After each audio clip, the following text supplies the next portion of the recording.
बंदी छोड़ सतगुरु रामपाल जी भगवान की जय हो।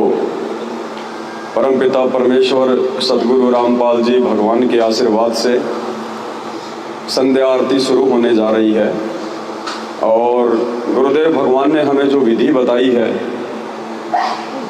अपने सतगुरुदेव भगवान की महिमा के लिए, उनकी स्तुति के लिए तीनों समय की जो आरती की जाती है, उससे पहले हमने जो दंडवत प्रणाम करना होता है एकमात्र अपने गुरुदेव भगवान के स्वरूप के आगे।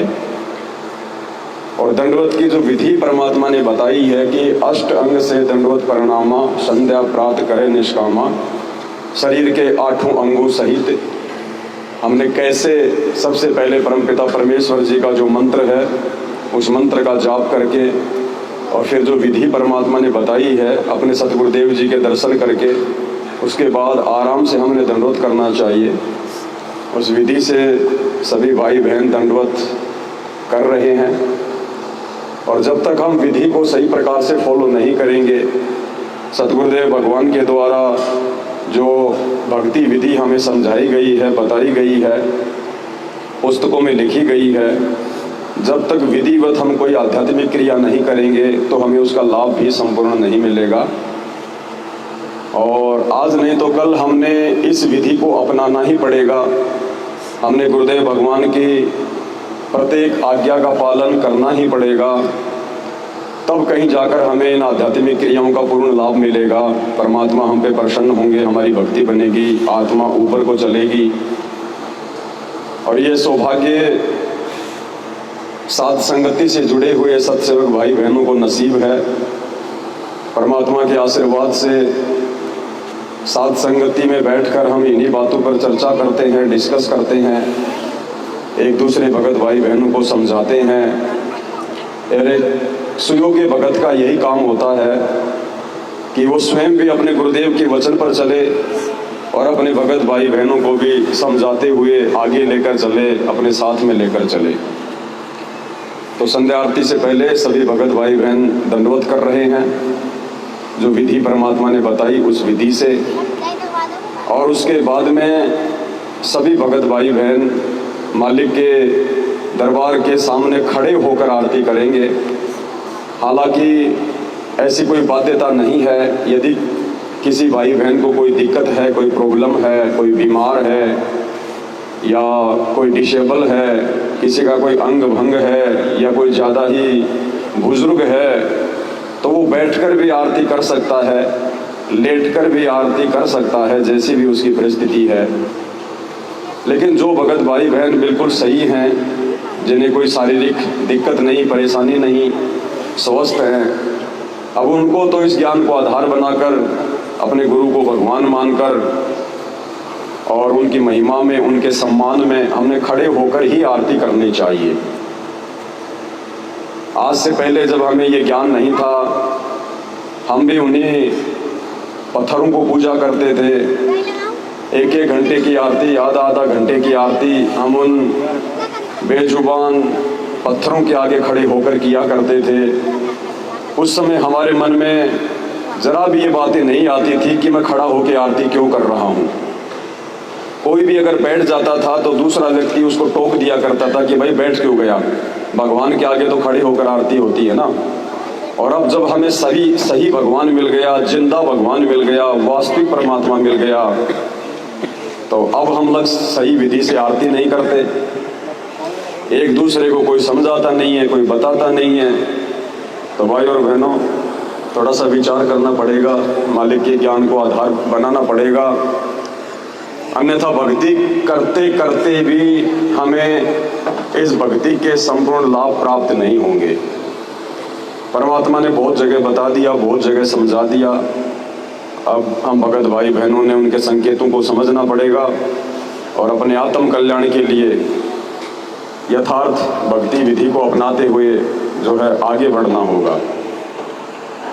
तीसरी बात, जब भी आरती करते हैं तो हमारे सिर के ऊपर कोई कपड़ा होना चाहिए। माता बहनें तो पहले से ही अपनी चुन्नी वगैरह रखती हैं, कोई दिक्कत नहीं, लेकिन जो भगत भाई हैं उनको अपने सर पर कोई रुमाल या कोई कपड़ा या कोई टॉवल वगैरह उनको रखना चाहिए, क्योंकि हम भगवान के आगे खड़े होकर आरती कर रहे हैं। और ये नियम है कि परमात्मा के लिए जो आरती करता है उसको सम्मान के लिए अपने सर पर कोई वस्त्र रखना ही होता है। जैसे हम लोग भोग की आरती करते हैं उन आश्रमों में, अब उन आश्रमों में जब भी भोग की आरती होती है 42 मिनट की, तो सब अपने सर पर एक कपड़ा बांधते हैं। क्यों बांधते हैं? क्योंकि वो सब ये मानते हैं कि मैं जिसको भोग लगा रहा हूँ, दाढ़ी मूछ वाले उस कबीर जी की फोटो को जो भोग लगा रहा हूँ, तो वो ये सोचते हैं कि ये भगवान है, ये परमात्मा है, ये कबीर जी। इसलिए सब लोग उस फोटो के आगे जब भोग की आरती करते हैं तो सर के ऊपर वो कपड़ा बांधते हैं। और जब बात आती है तीनों समय की आरती की, तो कोई भी अपने सर के ऊपर वस्त्र नहीं रखता है। क्यों?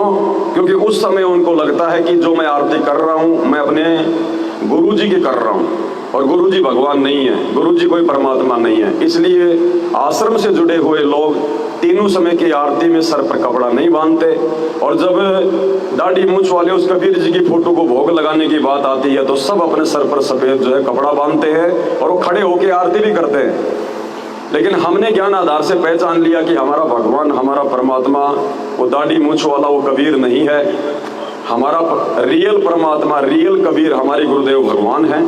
तो हमने हर प्रकार से उनके सम्मान में हर क्रियाओं को अपनाना पड़ेगा, तभी परमात्मा हमसे जो है प्रसन्न होगा। तो सभी भगत भाई बहनों का जो दंडवत है वो कंप्लीट हो चुका है। अब परमात्मा जी के आशीर्वाद से संध्या आरती शुरू होगी।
कैसे सोवे थारा दास उठ के रोवे या दुनिया सुख से सोवे थारा दास उठ के रोवे मेरा मेटो आवण जान हो जान या करियो